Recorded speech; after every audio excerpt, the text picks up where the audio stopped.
Hi there, and welcome to the Skylight Books author reading series. If you'd like to learn more about us and our many upcoming author events, please visit skylightbooks.com, where you can browse our inventory, buy books, and join our Friends with Benefits Club. You can also follow us on Twitter, Tumblr, and Facebook. To speak to a real live bookseller like me, please call 323-660-1175. Thanks for your support, and enjoy. Is Sarah Rose Etter, whose debut novel has just come out, and we're here to celebrate it. And she's joined by Tommy Pico, and he's the author of the books IRL, Nature Poem, and Junk. He's the winner of a Whiting Award in the Brooklyn Public Library's Literature Prize. He co-curates the reading series Poets with Attitude with Morgan Parker, co-hosts the podcast Food for Thought, and is a contributing editor at Literary Hub. Originally from the Viejas Indian Reservation of the Kumeyaay Nation, he now lives in Los Angeles. Sarah Rose Etter is the author of Tongue Party. Her work has appeared or is forthcoming in The Cut, Electric Literature, Vice, Guernica, Philadelphia Weekly, and others. She's a recipient of writing residencies at the Disquiet International Program in Portugal and the Gulkistan Creative Program in Iceland. She got an MFA from Rosemont College, and she lives in San Francisco. Please join me in welcoming these two writers.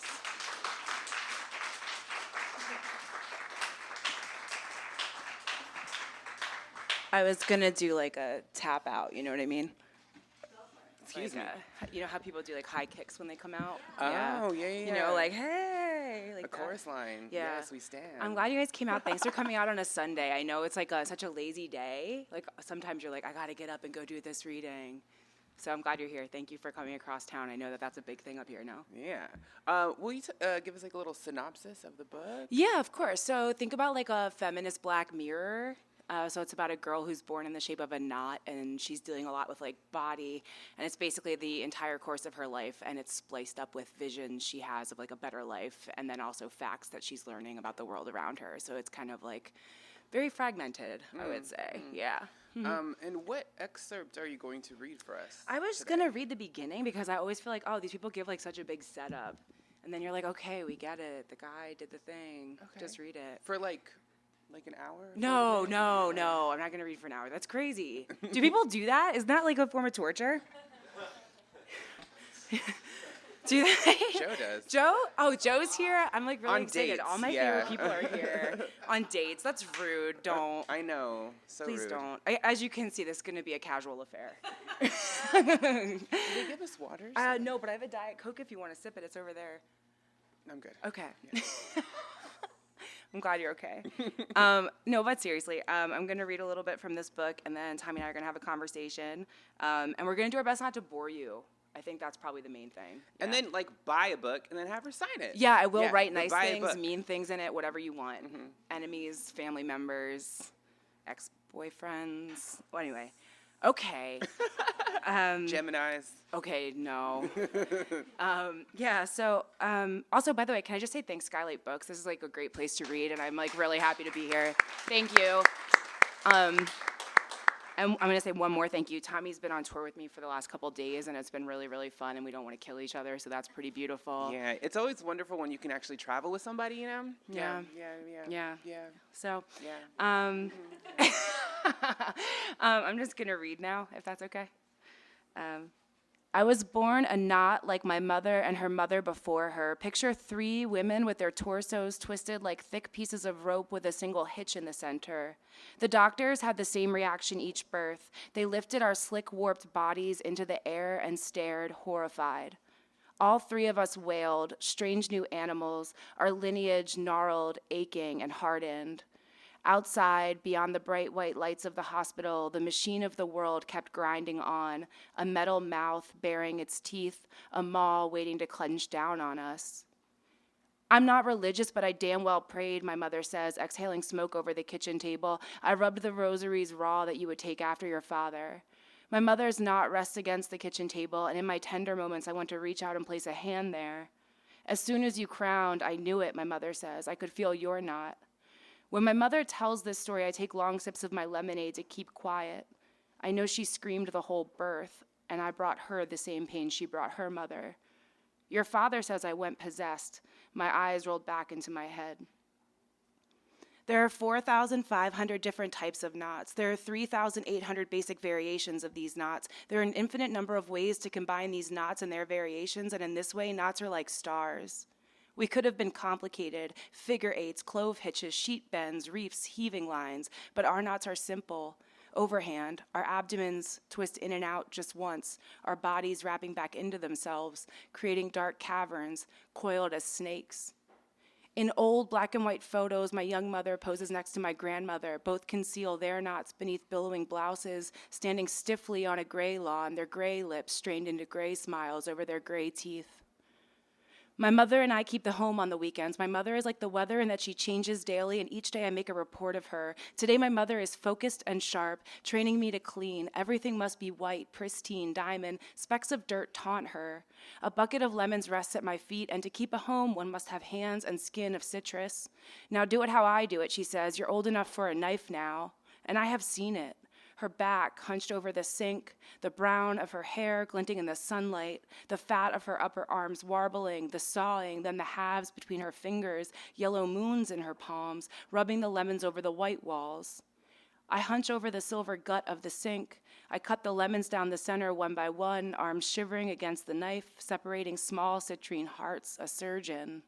I run the yellow halves over the white walls until they glisten, until the house tangs with the flesh of the fruit, and the juice of the citrus runs into the gutters of my gnawed nail beds and then stings. I'm not done yet. Hold on. Later, in my bedroom, I shed my clothes and take inventory of my body in the long mirror. I am thin at the arms and legs, wiry brown hair down to my shoulders. My eyes are brown and flat. My jaw is large, my ears too big. My breasts are small, and there is a bit of flatness before the knot begins. Just below my ribs, the skin changes. My knot is strained and stretched marked, shining and hard. I used to gasp when I saw it, but now it is my familiar. I have seen my mother's too when she is changing through the crack in the door. Her breasts sag over her knot, and we are different in this way. The cool air pushes in through the window and runs over that secret skin, a relief in that cool touch.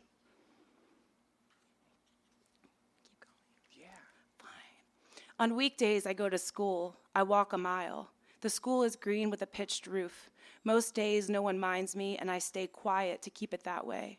I keep track of the facts, though. In my classes, I learn about the human body and history and the human brain, deep seas, jungles, islands, and the distant cities beyond our town and the distant planets beyond our world. An octopus has 3 hearts, 9 brains, and blue blood. Female lions do 90% of the hunting from their pride. The heart of the blue whale is so large that a human could swim through its arteries. 1 square centimeter of skin contains roughly 100 pain sensors. The sun will only get brighter before it collapses. Okay, thank you. Yes, Sarah.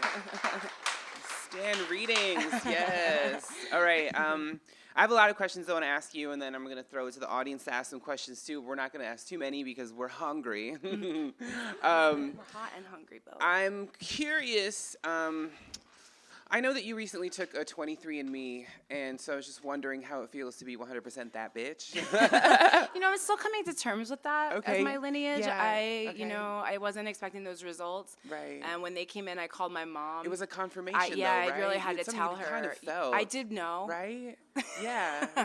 But to see it on paper was just life affirming. And, I also have to say that as a person who is in the acknowledgments of this book, thank you so much for that. They say, don't judge a book by its cover, but I wanted to start with the cover because it's a really beautiful image. And will you just tell us a little bit about this? Yeah, so there's a surrealist artist, and I believe he is in Germany. And initially they had given me, a very soft pastel, sweet cover. And I was like, this book is demonic. We should not do that, maybe. Just because it felt kind of like it wasn't true. If that makes sense, it's just not a very nice book. I hope that that's okay to say. I feel bad saying it, but it's kind of true.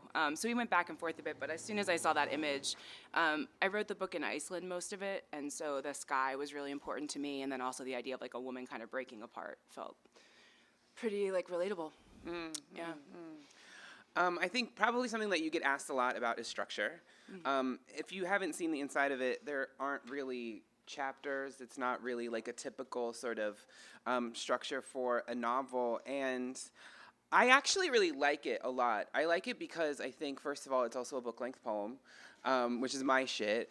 And also, like, I thought of, like, a photo mosaic, like a picture that as you zoom out, it's like a picture of Abraham Lincoln or, like, a skull or something, and then you zoom in, and there are all these little tiny pictures inside of it.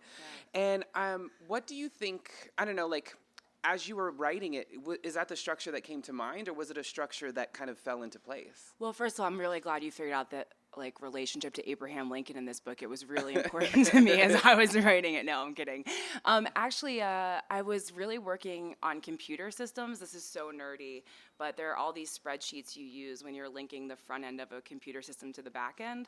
And so I was like really living in spreadsheets. And then I started thinking about a character that would have a dual life where she would be living in the world and then also having these dreams that related to her life. But I had to spend a lot of time linking them up. You know, it was probably, I think most people like reading it, it just seems like it comes together really easily, but there's definitely like a whole like schema that I had to make that made sure that the visions had the same trajectory as her life. And my goal is that if you pulled them out, like they have their own arc alongside hers.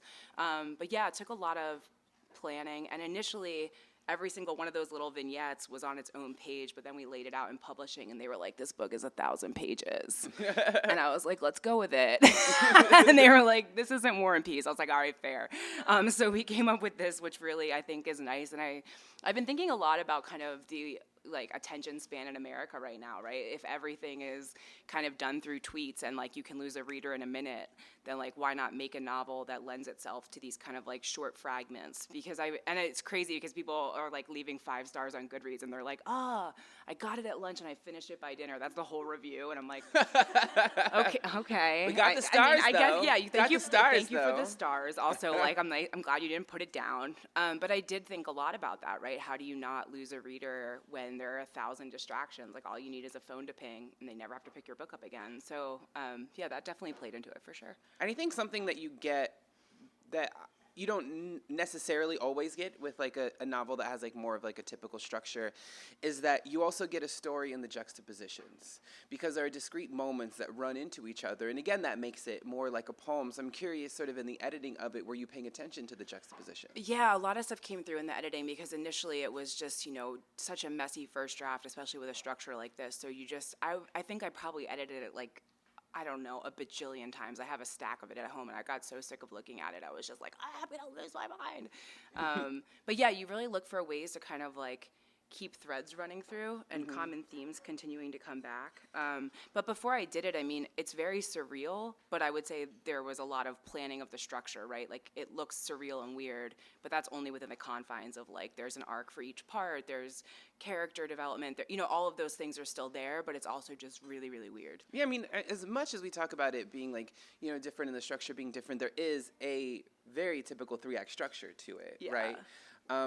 And I'm curious too, because like there's like meat quarries, right? But then the main character Cassie eats stones, you know. So there's like I'm wondering like how much of it is planning and how much of it is like stuff that just you let kind of fall, like in terms of the writing of it, like in terms of like the character's arc and like their interactions and all that kind of stuff. Like you are a planner, right?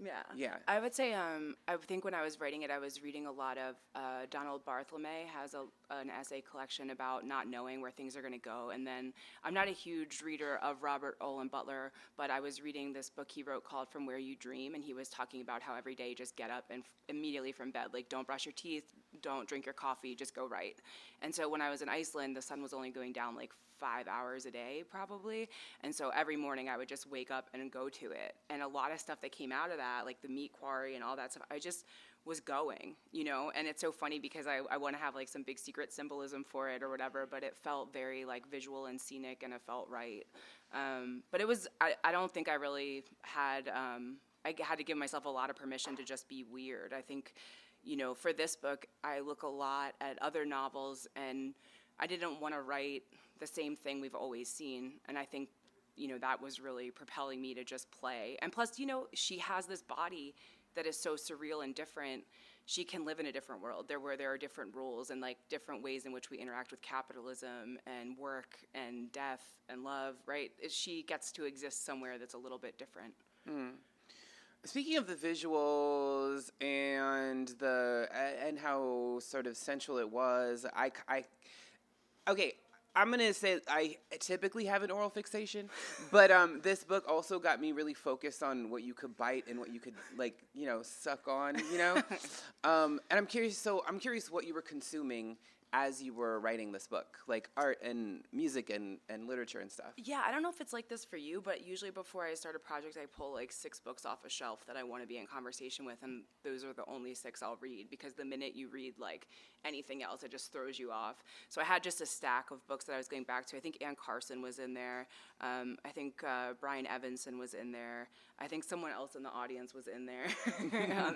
I'm looking at Amelia. But yeah, so I was really just going back to those over and over and over again. And that was really important during editing, because like the sentences of, you know, Brian Evanson and Ann Carson, when I went back through, I was really trying to keep it poetic. It's very funny, you poets keep coming up to me going, you're a poet, and I'm like, you're adopting me. Like, I don't know what's happening. The poets are like all into it. I'm like, okay, cool. Yeah, it's weird. Yeah. But I was curious, is that like that? Is it like that for you when you're starting a new project? Like, do you just grab a bunch of people that you're like, this is who I would sit at a dinner table with for this book, and this is who I want to know? Don't smirk, Yeah, Joe. why are you laughing? It's not even it's the least funny thing I've said today. He's like, because you said, who do I pull on or whatever, yeah. Okay. Entendres. Okay, yeah. well, go grow up. Sure. But I also, like, what I really appreciated about this book, or one of the things that I really appreciated about this book was that it did bend, like, form. It sometimes acted as a novel, a fiction. Sometimes it acted as poetry, and sometimes there were just facts. It was literally like nonfiction, right? And in that way, I think you demand different things of your reader and challenge your readers in different ways. Because, like, and broadly, I'm just saying broadly, I think of fiction as something that people go to maybe when they want to be entertained or have a story told to them. Nonfiction, they want to learn something. In poetry, they want to challenge the word or whatever. And I think you did all of those things. Yeah. That's sweet. Thank you for saying that. I mean, was that intentional? I don't know. I really wanted to give some breathing room because I thought the main character's story was so sad that I thought, like, no human wants to read this and, like, just be so devastated. So I started to just break it up with, like, these visuals and these facts. And I was thinking a lot about visual art. You know, I jokingly call this book a tumor. I'm like, if you, like, split it open, it's, like, gorgeous and hideous and beautiful and all of those things at the same time. And I think that's kind of true. Like, it's very all over the place. I couldn't believe it when we were going through publishing and they asked me, like, they fact-checked all the facts in the book and then we had to, like, source them. And I'm like, this book is fiction. And yet, like, here we are fact-checking things and I have to, like, be like, WebMD, thank you for your guidance on what happens to a woman during the menstrual cycle. But yeah, no, you're not wrong. I was thinking a lot of collage. I don't know, it does feel like sculptural to me. It feels like going into, like, a museum and seeing a sculpture and then trying to figure out what it wants from you. Mm-hmm. Yeah. And in creating this sculptural piece, how people ask me this all the time, and I never really know what to say other than it just happened. But how did you know when you were done? Because we're talking about these like this, like, I'm gonna say it again, like photo mosaic, right, with all these little pixels, and they leap, but there's also like a patch of grass that you could have described. So, like, I imagine you could have kept going for a really long time. Like, when were you like, I'm ready to leave this? It was when the publisher was like, you have to be done right now because, you know, I don't know. We had a spot at the printer, and it was like, if you missed that spot, it was going to be like a month and a half late. And so, you know, I think you're right, though. I think because it's like patchwork and collage-ish and mosaic, you could just keep going forever, really. But I don't think anyone wants that. I have a feeling, right? Like, I don't know. I don't think anybody wants me to do that. Was there anything that you missed then? Or is there anything that you wanted to put in there that maybe didn't make it in there? Or are you just kind of like, eh? You know, I don't know. I think I would have probably just kept adding facts. And I think that was like the publisher was like, stop putting your hands on this. We know what you're doing. You're being a psycho demon. And I was like, I want to keep going. And they were like, please go to bed. Just give it to us. We'll take care of it. I'm like, ah. But I don't know. Isn't it like that for you? Like, couldn't you edit something forever? I don't think you're ever done. I feel like when I wrote my first book, I was like, I think I'm just going to be writing this for the rest of my life. And then one day, I mean, I kind of linked it to being like having a crush on somebody. And you can tell when that thing is gone. Yeah. And it was just gone. And I was like, I think I have to move on to the next one. Yeah. I have a friend who was talking about how every time you write a book, it's like a portal opens up in your brain. And then you're finished the book and the portal closes and you can't ever get back in there again. And it's kind of true of this world. Like, I don't think I would want to revisit it, you know? Mm-hmm. I'm ready to do the next thing, maybe, if that makes sense. Tap a new well. Yeah, get in there. Yeah. Like an oil spill. Like a well. An oil well. So there's a thing that Cassie does that I personally can't identify with, so I have to use my imagination really heavily on this one. But like she kind of, in any given situation, comes to like the worst possible conclusion at any given time. Again, no personal experience of this. But like, where do you think that comes from with her? Yeah, I had been doing a lot of research into like, and I think if you think about this book, I've been thinking a lot about in the 80s, we had a lot of novels that were very like hopeful. And it was like, it's like this sentimental novel, and it was like kind of a response to Reagan almost, right? Like people really thought everything was going to be fine. Minus like the Brat Pack, right? Like don't throw Bret Easton Ellis at me right now, but like just follow me. But what I think we're seeing now is, kind of a return to a novel where like things might not get better and people don't always get redeemed and things don't get a clean, happy ending. And I would almost say people are feeling, I think of Ocean Vuong on Earth Were Briefly Gorgeous. Like that's not a book where you would say things get better. And I think we saw that kind of start with like Roxy and Gay with Hunger. And I mean, probably the first one was maybe, I think, you start to see a turn in what's happening in books right now. And I think maybe it's partially being under this climate of like, I'm going to take the risk and I'm not going to pretend that there are people out there where everything's shiny, right? Like we can't all just get a vegan diet and go to yoga and everything's better for us. Like that's not realistic. Speak for yourself. But so for this book, I was doing a lot of research into like trauma and the impact of trauma on the body. And, if you go through a traumatic experience, it actually changes your entire brain makeup. And so this idea that like you go through a traumatic thing and then you get absolved and everything goes back to normal, it's just kind of not true. Mm-hmm. And so I think this book is kind of a weird one because it puts people in a place of confronting the fact that like, hey, I might not be putting a fucking bow on this. Right. Well, and I think too, Cassie, the main character, Cassie sees her mother and her mother's physical pain at her not as like a portent of maybe Cassie's own eventual physical pain that she then does kind of succumb to. She knows what's coming. Yeah, and it she's got this like chronic overwhelming pain where she's like passing out, and she is changed afterwards. Yeah. Like her brain is different, right? And I think anyone who's had chronic pain would know that that's really what happens to you, And so it's disingenuous to write the body in pain and then also, make it nice. But I think also for her, you and I were talking about this, she's one of those characters that's like born into a very specific world and she can't see outside of it. And I think that that's true for a lot of people that are born in small towns and they don't ever go to the city, or, you know what I mean? There are so many ways in which we are born into conditions or we are, inheriting things that we can't break out of. And that's just kind of where she took me. I don't know. Let's jump on this one. Yeah. Because I want to know too about, sort of your journey as a writer. And we've talked about this somewhat casually, but like when you're not kind of raised with like a lot of immediate, like opportunity. Yeah. Yeah.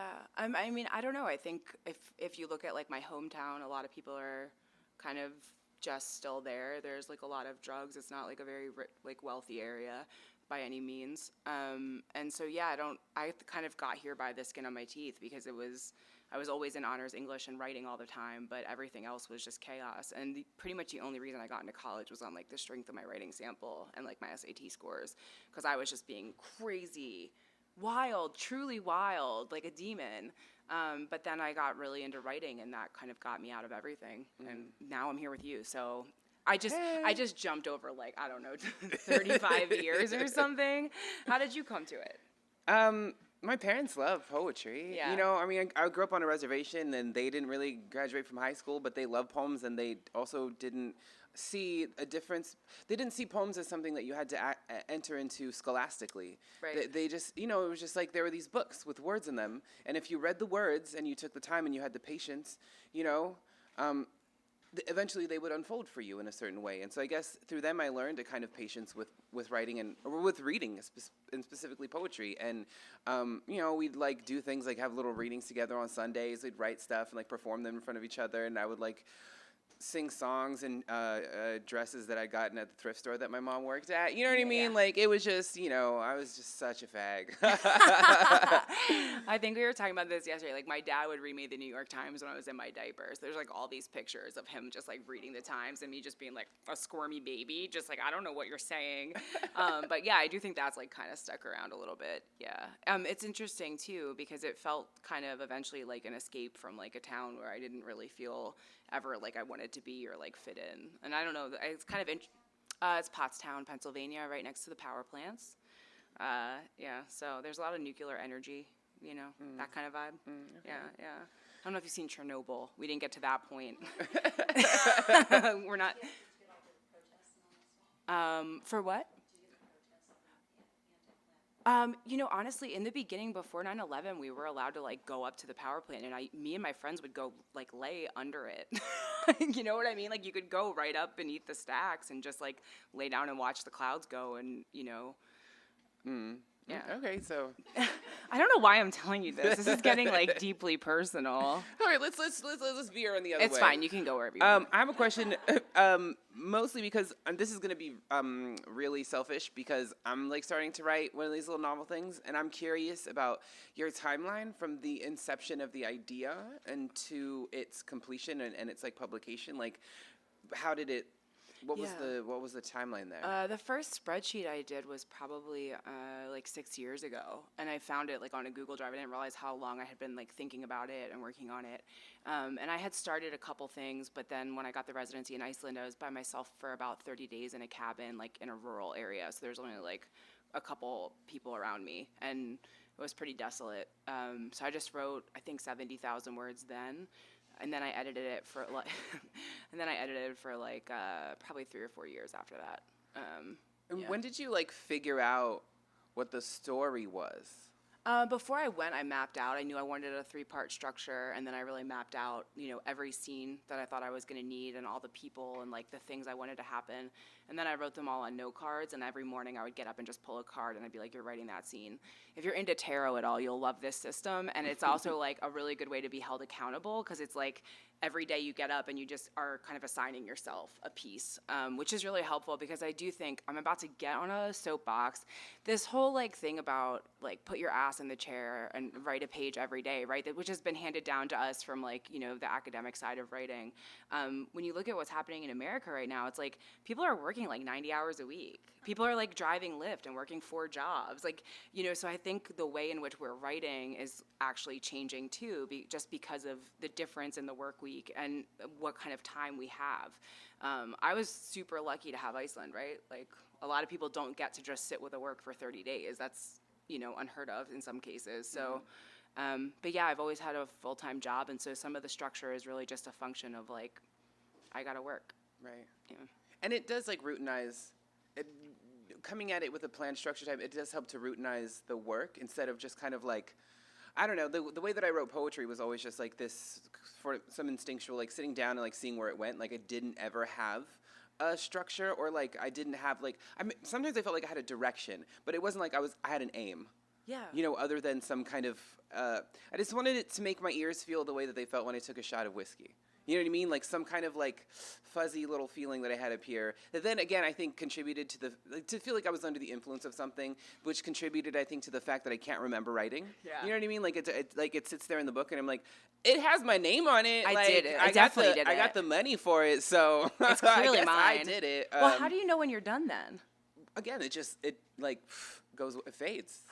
It fades. But, like, writing screenplays now and writing for television stuff, it definitely, there has to be planning, and it is, like, a job, and it is, like, an hours thing, and if I have only 2 hours to work on it, I'm going to work on it for 2 hours, and I can't waste time, and so doing the structure thing, it really cuts down on the writing time, if you know where you're going. But I sometimes, like, in the poems, though, it's not that, like, I do think structured writing can be surprising as well. There are ways you can surprise yourself, right? Would you say so? Well, I was going to say, like, with surrealism, you kind of need some kind of structure or you're going to lose the reader entirely. I can't start a story like this and just go, fuck it, I'll figure it out, right? Like that's not fair to anybody. You're like, now she's on the moon. Oh, here she goes. Yeah, because you just lose people really quick. So for me, it was like I had to do a lot of planning and a lot of attention to the line level just in order to try to get the reader to go on the ride with me. It's kind of like commercially and the way that it's paced, it reads like a traditional novel, but everything else that happens, by creating that structure, you have to get really weird on the line and on the visuals, and it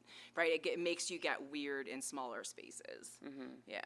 Can you tell me a little bit maybe then about the publishing journey of this book being so weird as it is? Yeah. So I had sent it out to some agents, and I got some like really nice rejections. Like, this is beautiful, but it's too fucked up. This is glistening, but we can't sell it.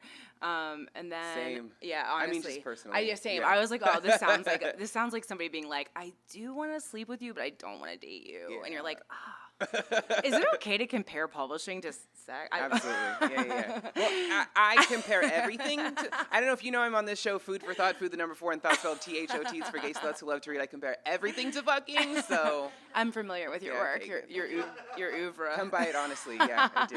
I do. I know you do. But yeah, so I think I had gotten rejected like maybe 5 or 6 agents, and I took it super personally because I'm a Pisces and I'm such a little bitch. So I got really sad about it. And then $2 Radio took it, and then I just started editing like a psychopath for like 6 months because I had just finished reading The Deeper the Water, the Uglier the Fish, which $2 Radio had also put out, and I thought it was so beautiful. And after I read that, I was like, game on. Yeah. You know, and it made me really edit a lot harder too. During the editing process, I was looking at that. I was looking at Evanston. Yeah, a lot of that stuff. Cool. Yeah. Is there anything else? I don't know what else I was gonna say. I think that's pretty much it. Do you guys have questions? Did you want to say more? Do I? Do you? I have a big mouth. I know you do. And no gag reflex. Okay. Self promo. I've been asking everybody this. This is a very broad question. You can both answer. Oh. But, like, what is it like to be a writer in the world today? Like, compared to the last thing that you made, you know? Like, now that you're working and thinking and you've got a job and you're thinking about the next thing, like, or you're maybe starting to think about the next thing, like, what is it like today with the news and the world? Yeah, no, I mean, I honestly think I wouldn't have even sent this book out without this administration. For some reason, after the election, I just felt like, fuck it, like, let me write this, like, feminist, nasty, surreal, crazy book. I don't know why, but it just made me feel way more reckless and less concerned with writing this, like, pristine, nice literature. I don't know why, it did, and I feel the same way now. I keep wanting to push back. Like, the next thing I'm working on is very much dealing with capitalism. It's very much dealing with money and power and the female body, because I don't think we're at a place yet where all of those things are resolved. And I'll let you say your side. Well, today, yes, sure. But also, like, I'm from an Indian reservation, so it's like been today since 1492. Fair point. But it does. We were talking about this on the train from San Diego today, where it was just like, it was at Sarah's book launch in San Francisco. I was like talking with some people, and we're just like, you know, having drinks, and we're having like, you know, it's like some like bubbly shit. And then I was also like, somebody had mentioned like cabaret, and I was like, I do sort of feel like I'm Sally Bowlesing right now. Like, I do feel like everything is horrible and like gnashing, and like there's concentration camps and shit, and I'm just sitting here. I'm just here in a thing, and I'm drinking fuzzy alcohol, and I'm like trying to flirt with a dude who like Sarah introduced me to. I'm a very good matchmaker. I know, I'm growing. Okay, hey, back to what you were saying about the real life. No, it's true. It's like it's both more necessary than ever, and it also still feels more worthless than ever, because it's like, is it really a form of protest? Like, no one is getting released because I wrote this book, and that is frustrating and doesn't feel good. Mm-hmm. But I mean, but I've also, like I said before, being from a res, and I just have kind of written. The reason why I wrote 4 things in 4 years was because I was like, I don't know if I have 5 years left of my life. Yeah. Because, like, where I come from, the average age of death is, like, 40.7 years old, and I'm 35, and it's just, like, you know, I can't actually wait for the next thing to come. I've got to sit down and write it right now and release it like the rent was due yesterday, you know? Yeah. I do feel more urgency. I don't think you're wrong about that, because it's, like, things are changing so quickly and becoming worse so fast that I think, you know, you want to push harder. Yeah. The structure thing, I'm wondering, I'm thinking Doris Dixon with her 2 notebooks, right? Yeah. The blue notebook and the red notebook and her personal life and her political life, and there's no resolution until she has a nervous breakdown. But what you said, Hey. that was communism. She was dealing with Yeah, yeah. Okay, so what you said was almost scarier because it was like if these 2 parts, the one part just goes on without you, it's like capitalism. Like you don't even need to be present. Yeah. And I just was wondering if you could riff a little more off your structure.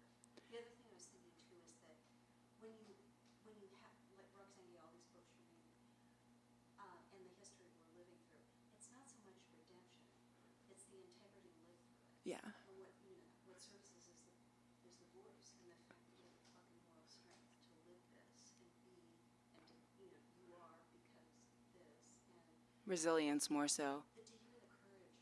Mhm. That's what people are trying to find in the book and the novel. Yeah. They also talk about bravery a lot too, right? That's another big one, right? Like the bravery to tell the story and the bravery of the person within the story. I think this book is a little bit different because it's a main character who is very othered. You know, I was telling Tommy, I don't talk about this too much, but if you look at a movie like Edward Scissorhands, right?